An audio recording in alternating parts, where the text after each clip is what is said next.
want a glass of water, Mr. Goldstein? I'm sorry? Water? Do you want us to pour you some water? You know what? I can have some water.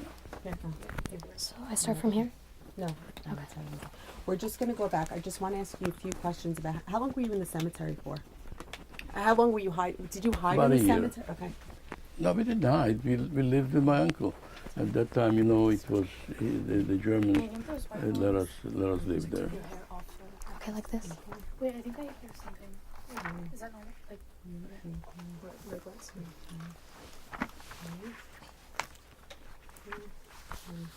might just be the paper.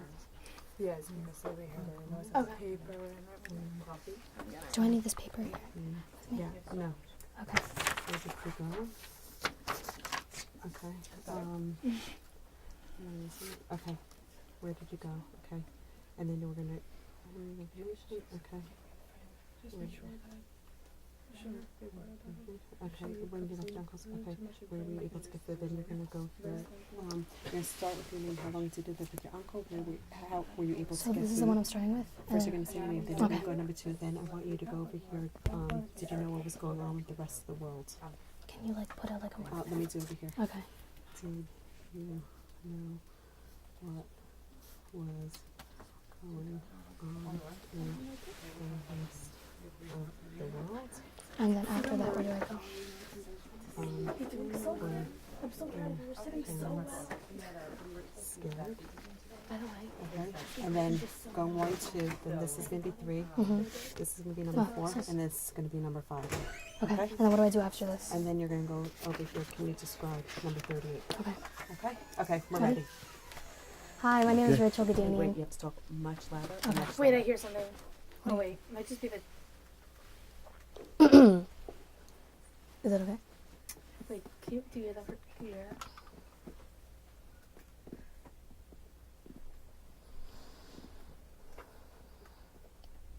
There's a lot of movements in the room. Okay. So everybody try to sit as still as possible.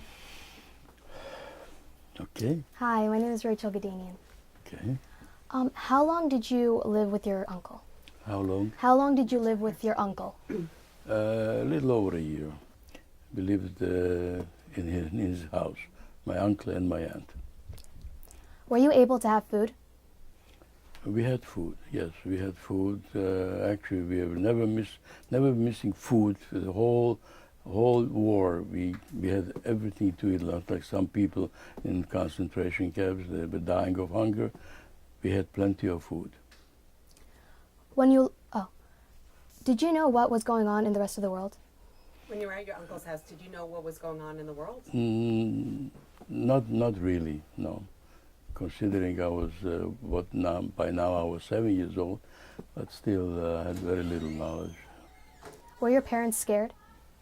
Were your parents scared? My parents were with me. Yeah, I was with them rather. No, were your parents scared? Like, were you able to see what was going on? Were they acting differently because what was going on in the world? Were they frightened? Were they always in private conversation? Like, how were your parents towards you with what was going on in the world? I don't think that I was involved in world politics in those days, but the subject, never left my parents because every day was a day of dangers. We never knew what's going to happen the next day, so they were constantly talking about it. And I might have heard a lot of things, but of course you have to remember this was how many years ago? 70 years ago, 70 plus. So I probably forgot a lot of it that they were talking about. When you left your uncle's, where did you go? So, as I mentioned, there was the revolt by some young people, and after that the Germans came down on all the Jews very hard, and all the Jews from that city escaped into the mountains, the Tatra Mountains, the highest mountains in Czechoslovakia, and we were hiding there. What we did is, with the 2 young men, dug a bunker in the ground, in the mountains. And that bunker was so concealed that from the outside you couldn't see anything. It was covered with leaves, and later on, this was a winter of 44 and 45, So all the mountains were covered with snow. So then they covered the bunker with snow, and no one could know that anybody lives underneath. This became possible because there was a very, very wealthy person in that town, and he hired these two young people to dig that bunker. You can imagine that this bunker was about the size of this room, with beds in it, and a stove to cook, and all the necessary things that you need in a house. And they carried these things to that bunker from the city for a few months till everything was set, and then we left the city and started to live for about half a year in that bunker. There were 11 of us. There was another boy my age, and then some grown-up people. My uncle and my aunt also, the ones that we lived by them, they also joined us, plus this wealthy person and his whole family. And we were hiding there from the winter of 1944 till the spring of 1945, and that's the time when the war ended. And if you have other questions about the bunker, I'll tell you what happened in the bunker. Okay, we do. Process that. So what was the name of the wealthy person? Who built the bunker? His name was Rauchberger, and he was one of the richest people in town, and he arranged all these things. Also, he took money with him, golden coins, so that when we were in the bunker, we had to go and get food. So these two young men that built the bunker, they went every month to bring food from the villages and pay with those golden coins that this man had. And obviously he had quite a few, because we just kept going and buying and bringing food. So as I said, food we had plenty all this time, even in the bunker. Why do you think he let your family hide with them? Why do you think he let your family hide with them? Why this wealthy man took your family into hide with them? Because he was very friendly with my uncle and my aunt. My uncle and my aunt were very well known because they were managing the cemetery, and almost everybody in town knew him, and he was befriended by Mr. Rauchberger, and he said, I'm going to hide in that bunker. You come with your brother and sister-in-law and your son, that's me, and they took us with them to that bunker. Can you describe what the bunker looked like? It was a square room about this size, and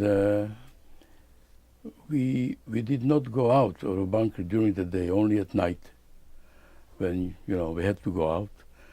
Also, cooking was done at night, because we were afraid to cook during the day, because somebody will see the smoke, discover the bunker, and there were plenty of people from the villages that would be happy to take us and give us over to the Germans, that they were offering prices for everybody that brings a Jew. So we had to cook at night. Our chimney was built into a trunk of a tree, and even from the outside you could not see anything. You couldn't see the chimney because it was in the trunk. The door, from which we're in, like a Tevat Noach, exactly. And we covered it always with snow, so nobody knew that anybody's there. And we lived there quietly. We were not allowed to talk during the day, because we were afraid that the people that were walking back and forth over there were actually cutting trees and selling trees for wood. And we were always afraid that somebody would pass by and hear noises. So during the day, there was no talking. All the talking and cooking and everything else, all was done at night. What did you do every day? What we did every day? I had a friend there who was exactly my age, so we were probably playing some games. But otherwise, people were reading.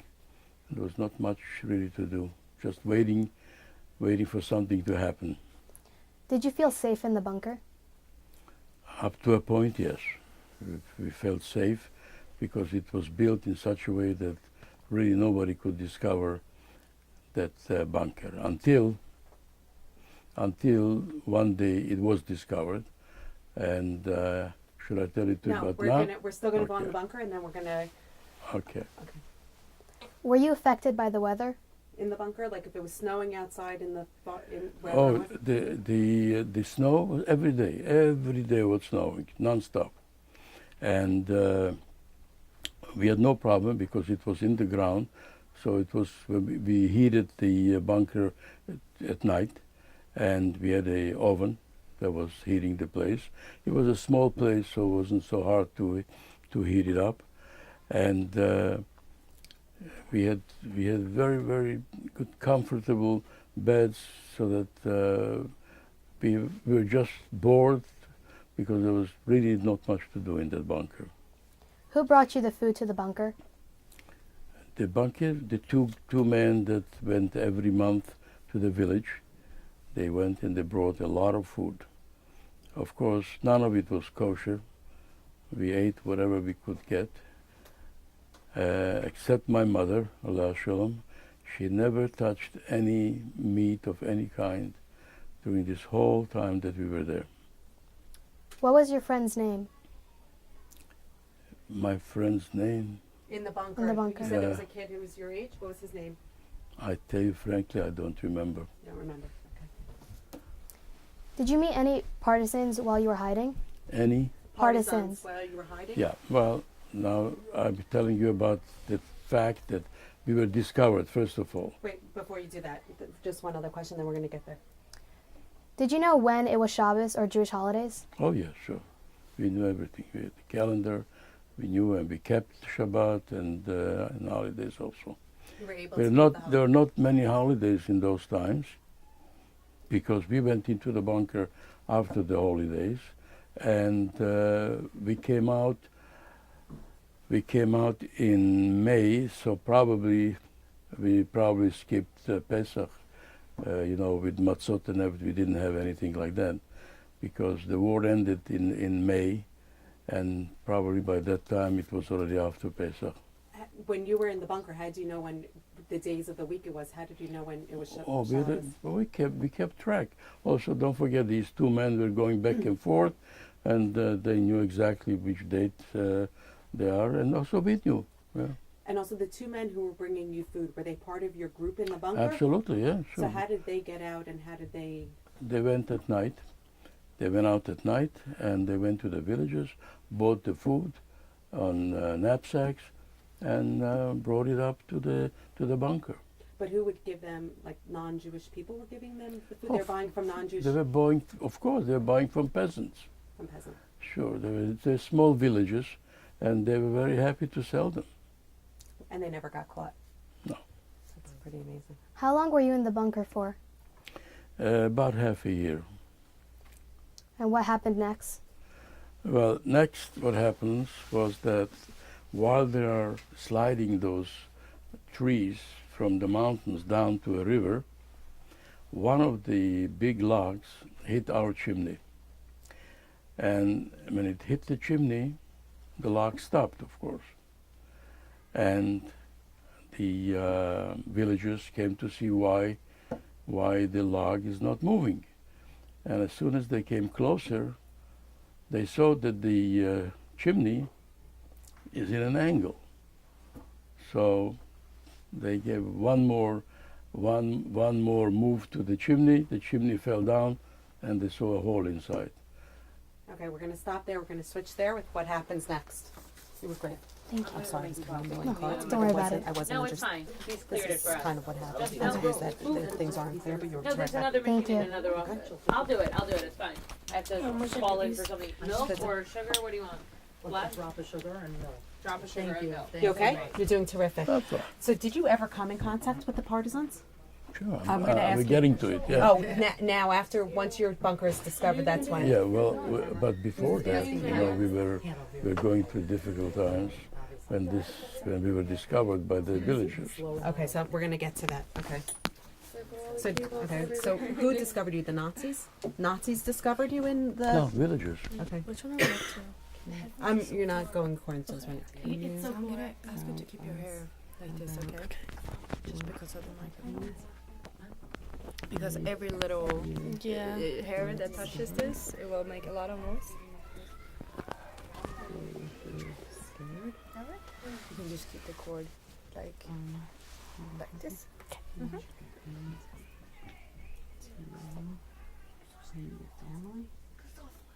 Okay. You're gonna start off. Move closer. You're gonna start off. You're gonna start off by saying your name, and then you're gonna say, "Can you tell us about what happened when you were discovered?" He's gonna go into the story what happened. You're gonna ask him if he was scared, what happened to you and your family, and then we're gonna see where it goes. Okay. Okay. Okay, because we're not going to answer these questions right now because if you want to, you could probably ask this question after that. But let's see. You start with this question, and then can you then go into all this? Okay. Okay, and then I'll keep giving you questions or tell you where to go. Okay. Bring me over. Is We're anything waiting for okay? her.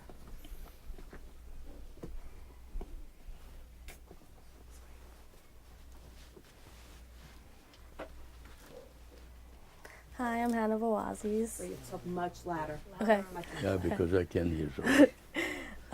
Hi, I'm Hannah Bawazis. Okay, Anna. Did you trust all the people in your group? The 11 people all the people that you were hiding in the bunker with, did you trust everyone? Did you? Of course. We were talking to everybody.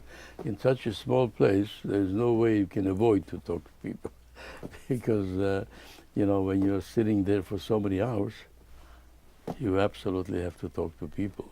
Otherwise, you can go completely mad. Imagine for hours and hours and hours, and doing nothing, just waiting for something to happen. And I don't know what your next question is, but if you want, I can continue. Yes, that's the next one. I just Yeah? want to know if Okay. you trusted everyone who was with you. She's going to go on to the next question. Can you tell us about what happened when you were discovered? Okay, so when we were discovered by the villagers, they right away said to us, "Don't worry, we are friends of yours. We want to help you." Well, we had no choice, so we opened our door, the hiding door, and they came in, and they said, "Look, we are friends. We are against the Germans, and we're going to help you," and so on and so on. To make the story short, that night. You could tell us in detail what happened. Yeah. I want to know what happened in detail. Right. Not So on that night, when they discovered us, they came back, about half a dozen of them, with machine guns, and they took us all outside the bunker. They robbed us for whatever they could find valuable. They took away most of Mr. Rachberger's money, and they said that they are collecting this money for the war effort. But meanwhile, of course, they pocketed everything, and they left us there with practically nothing. When that happened, we knew already that we cannot stay in that bunker anymore. My uncle and my aunt, while these robbers were robbing us, it was dark outside, and they just slipped out, and they left, and they ran away from the bunker. So now we were left only 9, and we were just waiting for something to happen again, but nothing happened, and we had to leave that place also. What happened to your aunt and uncle? They survived. They somehow joined some other group of people. Don't forget, these mountains were full of Jews. They were hiding, running away, trying to find out where the Russian partisans are, because by that time the Russian army and the Russian partisans were moving already towards Czechoslovakia, and many people were lucky to join them and survive that way. So they also joined them. They found them and they joined them, and that's how they survived. We, on the other hand, found another bunker, not as good as the one we had, and we were waiting there a few days until the Russian partisans arrived. And when they arrived, we knew that the war is almost coming to an end. They told us also that the Allies, you know, the Americans and the British and all the Allies are winning, and the war should be over soon. We were stranded there in the mountain with them, not adequately clothed, hardly any food left, and we asked them if we can join them also. So they told us no problem, but we are moving like an army is moving. And they said, look, you have here 2 children, we cannot wait for anybody. We will start moving towards the front, and whoever can come with us, and whoever not, we're going to leave him behind. And sure enough, we promised them, no, we're going to go, you don't have to worry, we will not hold you back. And we started a march in the mountains that lasted about 3 days, in the most dangerous mountains, snowing and ice cold. We were dressed not better than I'm dressed now. And many people joined us with the partisans from other places, you know, when we were marching. And many people died there because they slipped and they fell down to the bottom of the mountain. We were lucky, we survived. And till the end of the war. Wait 1 second. Before we go to the end of the war. Okay.